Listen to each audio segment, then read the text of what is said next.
الحمد لله رب العالمين، والصلاة والسلام على رسوله الكريم. أما بعد، فأعوذ بالله من الشيطان الرجيم. بسم الله الرحمن الرحيم. يا أيها الذين آمنوا كلوا من طيبات ما رزقناكم واشكروا لله إن كنتم إياه تعبدون. صدق الله العظيم. وقال النبي صلى الله عليه وسلم: من أكل طيبا وعمل بسنة وأمن الناس بوائقه دخل الجنة. صدر مجلس حضرات حکم، مشرکو، مربی، اساتذہ کرام، دور دراز سے تشریف لائے ہوئے مہمان حضرات، چمن بلالی کے مہکتے پھولوں، پردہ نشین میری ماں اور بہنوں، آج کے اس سالانہ انعامی و ثقافتی پروگرام میں میرا موضوع سخن ہے رزق حلال کی جستجو۔ امید کرتا ہوں کہ آپ حضرات میری باتوں کو بغور سماعت فرمائیں گے اور دل کے نہا خانے میں جگہ دینے کی کوشش کریں گے۔ ابھی خطبے کے دوران میں نے قرآن کریم کی ایک آیت کریمہ کی تلاوت کی ہے، اس کا مختصر ترجمہ یہ ہے کہ اے ایمان والو، ہم نے جو کچھ تمہیں پاک اور حلال روزی دی ہے ان سے کھاؤ اور اللہ کی شکر گزاری کرو اگر تم واقعی اس کی عبادت کرتے ہو۔ اس آیت کریمہ کے اندر اللہ رب العزت نے تمام اہل ایمان کو اس کے حلال کی جستجو اور اس کے حلال کو حاصل کرنے کا حکم دیا ہے کہ زندگی میں تم جو کچھ بھی کھاؤ گے وہ حلال ہونا چاہیے، اور تم جس مکان میں رہو گے اس کی ایک ایک اینٹ حلال کی ہونی چاہیے۔ اے طائر لا ہوتی اس رزق سے موت اچھی، اے طائر لا ہوتی اس رزق سے موت اچھی، جس رزق سے آتی ہو پرواز میں کوتاہی۔ سامعین بس، رزق حلال کو بہت بڑی نیکی اور بہت بڑی عبادت قرار دیتے ہوئے نبی کریم صلی اللہ علیہ وسلم نے دخول جنت کی بشارت سنائی ہے کہ جو کمانے میں، تجارت کرنے میں، کاروبار میں، بزنس کرنے میں حلال و حرام کا فرق ملحوظ رکھتا ہے، اس کے حلال کی جستجو، اس کے حلال کی کوشش اور محنت اس کے سامنے ہوتی ہو، حرام کے فائدے کو ٹھکرا دیتا ہو اور سچ بول کر اپنا ہی نقصان کر لیتا ہو، پیارے نبی صلی اللہ علیہ وسلم نے اس کو جنت کی خوشخبری اور بشارت سنائی ہے۔ من أكل طيبا وعمل بسنة وأمن الناس بوائقه دخل الجنة۔ جو پاکیزہ روزی کھائے، حلال روزی کھائے، سنت کے مطابق عمل، اور لوگوں کو اس سے کوئی تکلیف نہ پہنچے، یعنی لوگوں کو نہ اپنی زبان سے تکلیف دیتا ہو، سے تکلیف دیتا ہو، نہ اپنے لین دین سے تکلیف دیتا ہو، نہ اپنے معاملات سے تکلیف دیتا ہو، نہ اپنے سلوک سے تکلیف دیتا ہو، تو ایسا شخص جنت میں داخل ہو جائے گا۔ حضرات سامعین بس، یاد رکھیے ہماری عملی زندگی اور ہماری روزی میں بڑا گہرا رشتہ ہے۔ جس کی روزی اچھی اس کا عمل اچھا، جس کی روزی خراب اس کا عمل خراب، جس کا رزق حلال اس کا عمل نیک اور صالح، اور جس کا رزق حرام ہو اس کا عمل نیک اور صالح نہیں ہو سکتا۔ حرام کھانے والوں کا دل بندگی میں نہیں لگتا، حرام کھانے والوں کا دل نمازوں میں نہیں لگتا، حرام کھانے والا نیکی کر بھی لے اسے نیکی کا مزہ محسوس نہیں ہوتا۔ عملی زندگی اس کی نکھرتی ہے، عملی زندگی اس کی سنورتی ہے، عملی زندگی اس کی خوبصورت ہوتی ہے جس کا لقمہ حلال کا ہو، جس کی روزی حلال کی ہو، کیونکہ جب بندہ اپنے پیٹ میں حلال ہوتا ہے تو اس سے خیر کے امور صادر ہوتے ہیں، اس سے اچھائیاں، بھلائیاں اور نیکیاں پھیلتی ہیں، اور وہ اللہ رب العزت کی نگاہ میں مقبول اور محبوب بن جاتا ہے۔ اللہ ایسے لوگوں کی دعاؤں اور فریادوں کو قبول کرتا ہے۔ طیب اور پاکیزہ کمائی کھانے والا عند اللہ مقبول اور مستجاب الدعوات بن جاتا ہے، جبکہ حرام اور خبیث کو اپنے بدن کا حصہ بنانے والا اللہ کی یہاں مردود ٹھہرتا ہے۔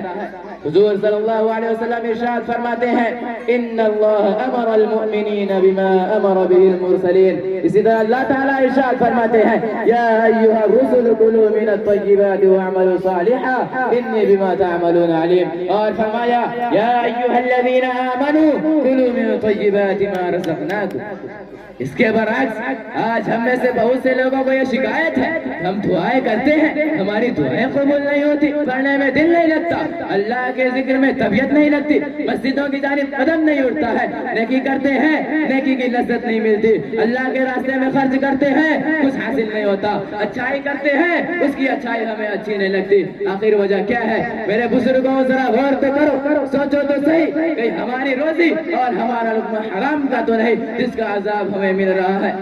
کیونکہ بندہ جب اپنے پیٹ میں حرام لقمہ ڈالتا ہے تو اس کا نور ایمانی بجھ جاتا ہے، دل کی دنیا ویران اور بنجر ہو جاتی ہے، ان کے اوپر بے سکونی، بے چینی، مشکلات و پریشانیاں مسلط ہو جاتی ہے، مال و دولت، آل و اولاد اور ہر طرح کے اسباب ہوتے ہوئے بھی انہیں سکون و اطمینان نصیب نہیں ہوتا، اور جب اللہ کے سامنے ہاتھ پھیلاتا ہے تو اللہ رب العزت ان کی دعاؤں کو رد کر دیتا ہے۔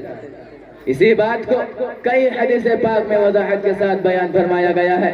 حضرت ابن عباس فرماتے ہیں کہ میں نے حضور صلی اللہ علیہ وسلم کے روبرو یا ایھا الناس کلوا مما فی الارض حلالا طیبا کی تلاوت کی تو سعد بن ابی وقاص کھڑے ہو گئے اور فرمایا یا رسول اللہ میرے لیے اللہ تعالیٰ سے مستجاب الدعوات بننے کی دعا فرما دیجئے۔ آپ نے فرمایا اے سعد اپنا کھانا حلال اور پاکیزہ رکھو تم مستجاب الدعوات بن جاؤ گے۔ اس ذات کی قسم جس کے قبضے میں محمد کی جان ہے، جو آدمی اپنے پیٹ میں حرام کا لقمہ ڈالتا ہے 40 دن تک اس کی عبادات قبول نہیں کی جاتی ہے۔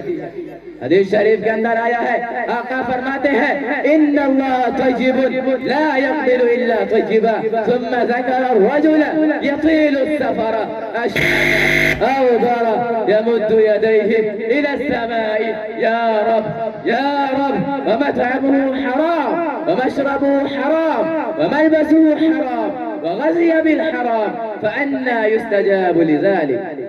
بے شک اللہ رب العزت پاک ہے اور پاک چیزوں ہی کو قبول کرتا ہے۔ پھر اللہ کے نبی نے ایک ایسے آدمی کا تذکرہ کیا جو لمبے سفر میں پراگندہ ہار اور غبار آلود ہوتا ہے اور اسی حالت میں آسمان کی جانب اپنے دونوں ہاتھوں کو پھیلا کر دعائیں مانگتا ہے، روتا ہے، گڑگڑاتا ہے اور کہتا ہے اے ہمارے رب، اے ہمارے رب۔ لیکن اس کا معاملہ یہ ہوتا ہے کہ اس کا کھانا حرام، اس کا پینا حرام، اس کا پہننا حرام، حتیٰ کہ اس کی تمام غذائیں، کھانا پینا اوڑھنا بچھونا سب حرام کا ہوتا ہے، تو اس حال میں اس کی دعائیں کیسے قبول ہو سکتی ہے؟